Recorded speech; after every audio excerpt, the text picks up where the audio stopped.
You're locked into Reprezent Radio. I am Fiona Wicklow, and give a warm Reprezent Radio welcome to Coco Vieno. Welcome to the show. Oh, hell yeah. Thank you so much for having me. No, please. It is my pleasure. I mean, I discovered one of your songs off this new EP that we're going to chat about today through Instagram, and then I saw your vibe, and I thought, that is the vibe that I want to bring to Reprezent Radio. Oh, I'm very happy about that. Thank you for saying so. Of course. So yes, like I said, you are here to sort of talk about your most recent EP. Am I right in saying it's a debut EP as well? Yeah, debut EP. Yeah, that's my first ever one. Wow. And I think that, so it's called Swinging in the Dark, and we'll get into the details a little bit more, but I think it's so interesting because yes, it's a debut EP, and yes, I discovered you recently on Instagram, but you have been kicking about making music for a little while now. Thank you for saying so. Yeah, I've been there. I mean, I still am there, but I've been kicking around under the I don't know, I don't say under the radar, but you know what I mean? Just like, I sound so northern, so I'm actually not northern, just so everyone knows. When I'm nervous, I go northern. I don't know what that's about. But yeah, so I've been at it for a while. Yeah. Well, I mean, I have the understanding that you started, well, it's hard to say because I want to say that you started at 16, but surely... So at 16 is when I more started like pushing it to the public, but I've been doing music forever. I started writing songs when I was 13, and I released my first song on, I want to say it was on SoundCloud when I was 14. That actually did quite well. It got like 1,000 streams in the first day, which is really random. I didn't like promote it at all, and then That's it just mental. Yeah, it was a bit of a random one, that was. And then I had a different alias. Ooh. Yeah, I did for a little while, called Coco, with like K-O-K-O, that I released one song under when I was 16. And after that I've just been kind of being Coco Vieno behind the scenes and releasing once or twice a year, very slowly. Well, it feels like everything's sort of chugging along now, but I wonder, like, what does... I think of myself at 16, and I do come from like a creative background. I was a dancer growing up, and so I know what like competitive dancing looks like at 16. But what does like creative expression and music making look like at 16? Oh, I don't know. Oh, do you know what? That's actually quite a quick question. So at 16, I was at Elam. That's where I went. That was very exciting. I think at Elam, I always felt like I was going to London, I was always left out at school anyway, so I thought going to London would be like a fresh start. I started going by Coco and stuff, not my real name, which is not going to be disclosed quite yet. But and I felt like anyway, even in London I felt like a bit left out, do you know what I mean? And there was like quite a lot of people that were doing my genre a little bit, like quite a few indie girls, not loads, but a few, and I always felt like they were doing better than me and they had themselves sorted out. There was a lot of focus there on like being able to sing a lot and like harmonise with people. When you did like live shows, you had to sing, and I'm like, I class myself more as a songwriter than a singer, so I always felt really left out there. So I felt like competitively I always felt like I never fit in, because someone would be like, oh, sing like this, and people like would just splurt it out and be like amazing, and then I'm just like, all I'm used to doing is singing at my piano, singing in my room. I couldn't harmonise with anyone, I couldn't dance while I was singing, I couldn't do any of this stuff. I was like, oh my god, how did I even get in here? I can't do anything. So that's kind of how I felt. But competitively, yeah, I felt like that. But the only place that I felt like at home was when we had like a little songwriter club on Mondays after school, and I would go there and I just felt so lovely. Like, it was such a cute environment. Like, we'd just sit there, have our legs crossed, eyes shut, dark room. You'd either play a song that you'd like recorded or you'd play live, and I'd always play live my piano songs, and I just felt like it was like a moment where actually people wanted to listen. Yeah. So with all that history, all that since 16, since 13, why does now feel like the time for an EP, a project of multiple things? Yeah, well, so I've been working on that EP since I was 16, so that's why my manager brought it up to talk about. Yeah. So the first song that I wrote on that EP was Mover. I wrote that when I was 16. No way! Yeah! I love that tune! Girl, my best friend Sky, so when I wrote that, she said to me, that is a great song. For 6 years now, she's been like, release it, and I was like, okay. I wouldn't probably have released it without her telling me. Like, if you Thank you, Sky. Yeah, big up Sky. I officially thank Sky. It's such an old song, but for me, it stood the test of time. Like, I love it so much, and all the songs on that EP I love. And I think so. I recorded them all around the same time, even though I wrote them all at different ages. Like, they're all at least a year apart from being wow. written. So yeah. so Mover was first, and then the last one was the Swinging in the Dark outro. But yeah, they're all like consistently 1 year apart, and I recorded them all, I think, within the same session. So we did that with those songs, and I did them all within like the same sort of time. So I always knew that I wanted to release them as a group, because I feel like it's a lovely story over the years that I've been like properly pursuing music, as in like from age, Elam age to now. It's like that's just like a condensed version of like my journey. Well, actually, just quickly, because I've been rinsing the EP. Oh, I have to ask about with Second Best. I mean, before we get into it, like, it's obviously a gut-wrenching concept that I think just like lots of young women go through. Yeah. But that voice note at the top of it, is that you? That is me. And did that happen? It was real. So that was a real voice note to my friend. And so it's funny, the friend that I sent it to, we're literally not friends at all anymore, but that's a different story. So I sent that voice note to my friend, and I was like crying because there was this person that I was seeing, and I just felt like, he was still talking to his ex-girlfriend and stuff, and would tell me like all the time, I miss her. And I'm just like, why am I here then? Like, if you miss your ex-girlfriend. The screenshot bit sent me, when I first listened to it, I was like, wait, he sent you a screenshot of a conversation that he's having with his ex, but I know. I wrote that, I think, when I was 19. I was very like, I mean, I'm still a bit like this. Like, I literally just let people walk all over me. No. I'm better than that now. But so back then, it was just like, it was better than nothing. That's how I thought, and I just felt like so nothing, because it's like, why does this person keep sending me this stuff? And also like. It's really random, but the friend that I sent it to, he told me he would have rather have slept with her than with me. And I'm like, that's rude, because we met at the same time. God, this person sounds awful. I know, in hindsight, yes, but at the time it's like, Yeah, no, absolutely.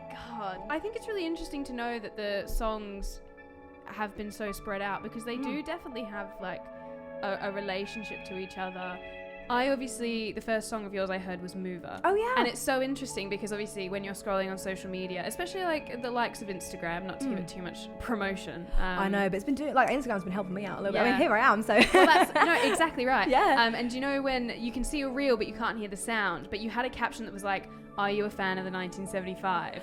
And I was like, I am. Yeah. So I clicked on it and then I heard it and then I messaged you. I'm glad I did that, because that's like, you should have to use the content, it's really stupid. But that I thought, because that song was really heavily inspired, not actually by the 1975, but by more Drive Like I Do. Do you know? Of course, So like, I literally, when I went to record it in the studio, I was like, we had the sound together, but it was a lot more like, I don't know, plicky and bitty. I wanted to make it more like big and anyway, so it was very Drive Like I Do inspired. I wish I could have put Drive Like I Do on the playlist, but obviously that's not out. That stuff's all on SoundCloud. But that was really what inspired Mover. I've been inspired by 1975 for ages. I don't want to be that person, because now I'm more like, Radiohead, Pure Imogen Heap, which is so true, but 1975 was the first.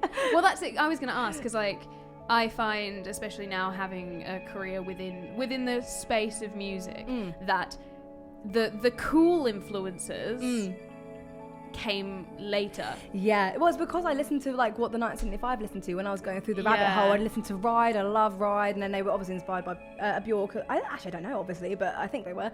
Radiohead, oh god, Radiohead. They're like my main influence now. But yeah, early 1975 is that's what got me into music properly. Like, they were the first and only records I've ever bought. Like, I was an obsessed little teenager, and they have definitely helped with my sound and stuff.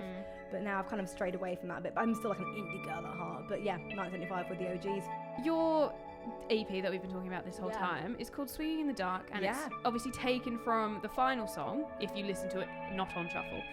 Swinging in the Dark outro. Why that song? Why did you want to give that song the moment on the front of the cover? So that's basically what it is. So Swinging in the Dark is a lyric from Seesaws. I just thought it was a cool lyric, and I thought, let me call the EP. So it was actually the working title for the EP, and I just never had a chance to change it. Oh, so it's locked in. It's locked in, and I also quite like it. But the thing is, I said this in a video that I did, like the other day I made a video just about like talking about the EP covers and stuff, the covers, and I said that I said Swinging in the Dark probably about 20 times, and I realised I can't actually say it very well. Like, it's really hard, it's a mouthful, and I'm like, swim in the dark. My EP's swimming in the dark. Like, I really can't. Swimming in the dark. I cannot say it. I can't say it. It's a real like tongue twister. But it's like, you know, the lyric, seesaw swinging in the dark. Anyway, so that's the lyric. Kept it there. because I guess that's the main song of the EP because it came out first. It's the song that people have listened to the most, you know. Yes. So I called it that. But so Swinging in the Dark, the outro, I wrote, I think, last year when I was 21. I just wanted a song that could glue everything together because I felt like I had a lot of indie songs on there, a lot of ones that were a little bit more electronic. Like I wanted just to like encapsulate the EP as a whole with sound, like with the backwards tapes in it and the guitar, and just have like an ambient outro. So yeah, that song is named after the EP rather than the other way around. So that's so interesting. Yeah, so I'm just repeating the words Swinging in the Dark. So I wrote that when I knew the title would be Swinging in the Dark. Exactly. Interesting. Oh, that's such an interesting order for things to happen. Yeah, I know. It's so higgledy-piggledy, honestly. I feel like that kind of like blows my mind slightly because obviously when I think Swinging in the Dark, I think of that kind of like idiom when you're kind of just doing stuff and you're like just swinging in the dark. Like you're like just like I'm going for things. I don't know what I'm doing. And which kind of, I feel like being, like, you're 22. I love that. Now you've said that, I feel more passionate about it. Like, obviously, like, you're, it started, I'm like 24 and I'm like, you're so earth. No, but you're in your 20s. I get it. Like, I say that to people that are like 1 year younger than me, like, oh, you're only 21. You gotta wait till you're 22. Yeah, I'll wait till you.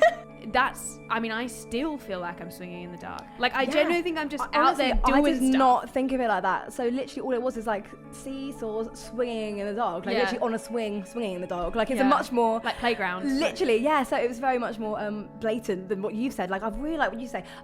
Well, I'm also glad that it's like come round to seesaws because I love this track as well. It's interesting to think that it sounded differently at some point, but the imagery or just sort of the world that you build when you say like seesaws move when you take a seat. And do you know when something like it happened? I listened to it the first time and I was like, damn, they really do. It's like, yeah. But I'm just like, what? Not what did you mean? And I don't want to like take away like the smoke screen, but like take away to the what smoke are you screen. like? What are the seesaws in this So, situation? I actually don't really know because I remember I wrote this song. I literally, the working title for this song was just pop song. Like I knew it was a pop song, and then I made it more indie as it went along. And I remember literally, I think I did most of the instrumental first, and then I sang over it.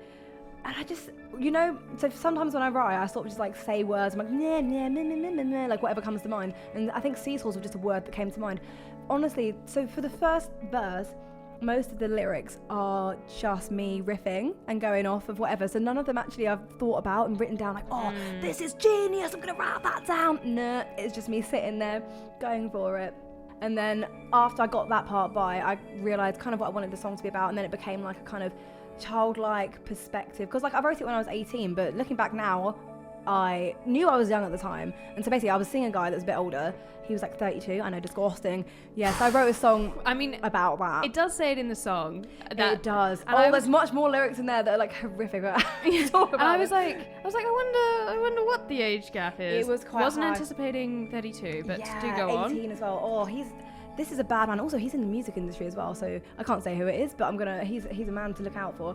Yeah, so I wrote it about him, and it was just like, I don't know, just a naive point of view of like feeling just too young for this person. I knew I was too young for them. It was weird that they liked me. Why'd you like me? You're too old to be looking at me like this, but you still are, and I'll go for it as long as I can. I only saw him for like 3 weeks as well. It wasn't anything intense, but he was a mental man. Yeah. I wanted to talk, you sort of mentioned like navigating life, and I wanted to sort of touch on kind of an idea of balance, because I hope I won't dox you and say what pub, but you also like you can dox me. People come to come see me at work. But you obviously do this music thing, but you also have to support yourself. You work in hospitality. I do. I work at part-time at a pub. It's very hard being part-time, and it's very hard being part-time. But I actually really love the pub that I work at, so I might have to leave soon because my lovely boss is leaving, which is really sad, because do you know what, working there, I've never felt so included in my life, in a place where I've felt like I shouldn't be welcome, because I didn't know anything about bartending before I went there, but went there, they, sorted me out. Now I can bartend, I can go anywhere I want really now, and they're just lovely. I felt like they hired me for my personality rather than in spite of, which is what every job I had done up until then had been.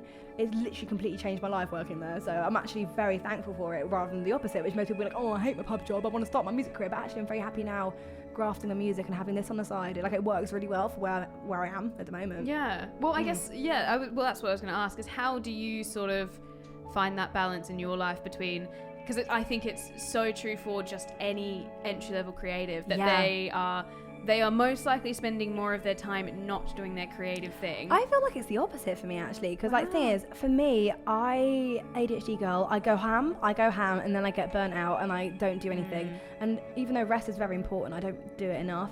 I mean, I sleep like a tank. I sleep for like 10 hours a night if I can. But every time I'm not working, also I start working like 5, so I've got like the whole day then to do music stuff.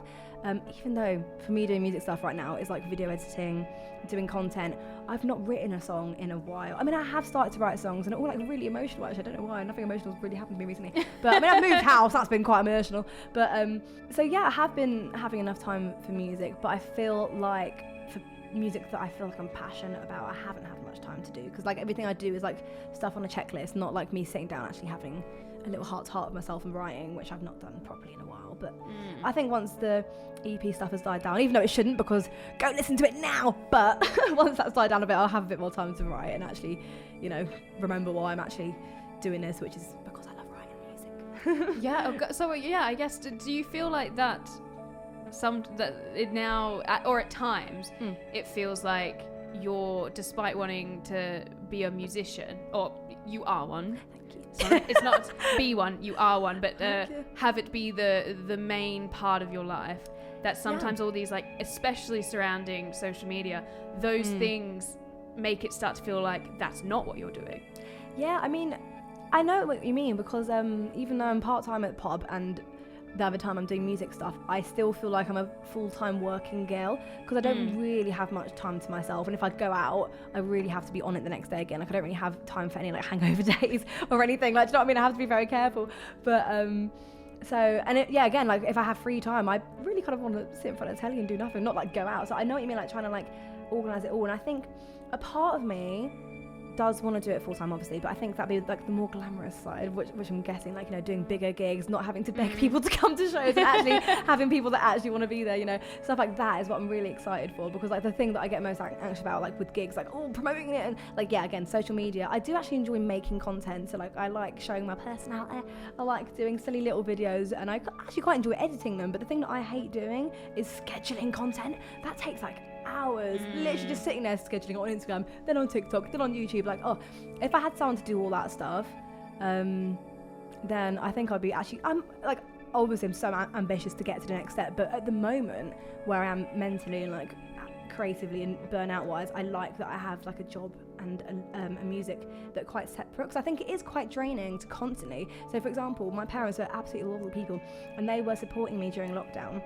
And then all I was doing, so a bit after lockdown, all I was doing was music stuff, and all I was doing was this content stuff, and it got so draining because I had no social life. I was just sitting at home doing this content stuff, and that, like, is what you have to do. I mean, that's how you found out about me through Instagram, you know what I mean? True. So I don't hate doing it, but when that's all you're doing, it feels so like mind-numbingly boring and so like aimless.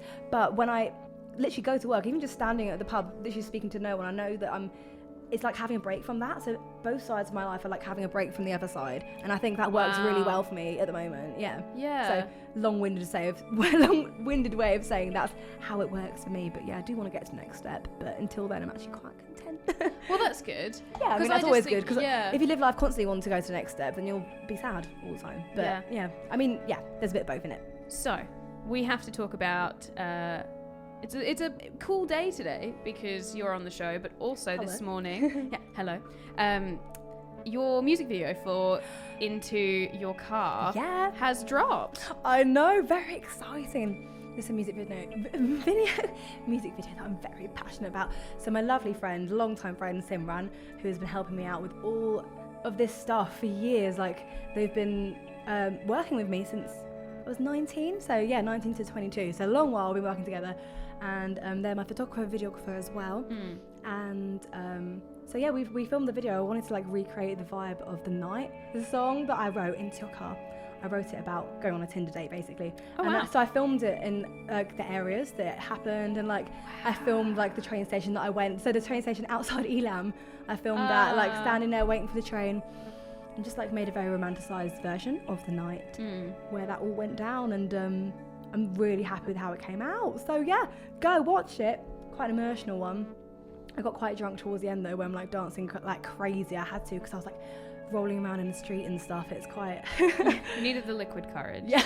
Which is Dutch fair courage, enough. Dutch courage, yeah. And I remember it was just being a piano song and I wanted to keep it like that, but the bit that goes a bit massive, that bit at the end, I love that bit, and I remember crying my eyes out when I produced that, because this is it, this is the emotion that I want to get, because I was actually inspired by a Willow Smith song called Pretty Girls. Nice. Like the girls with the hips, good song, and at the end of it, it just goes, it's more of like a chill vibes kind of song, and right at the end it goes like boom, boom, all these like big guitars, it goes mentally big, and I'm like, I love that you can like have a song as one thing and at the end you can just switch it up, and since then that's all I've done with my songs, like literally.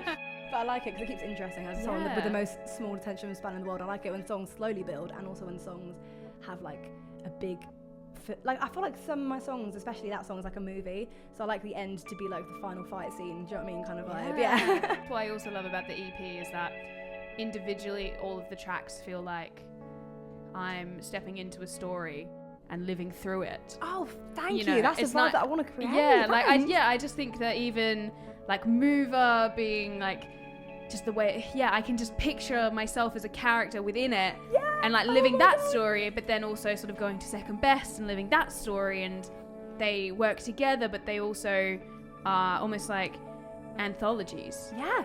Wow, I love that you say that, because I'm literally like, these are my little silly songs, and you're, the things you're saying, I'm literally like, thank you.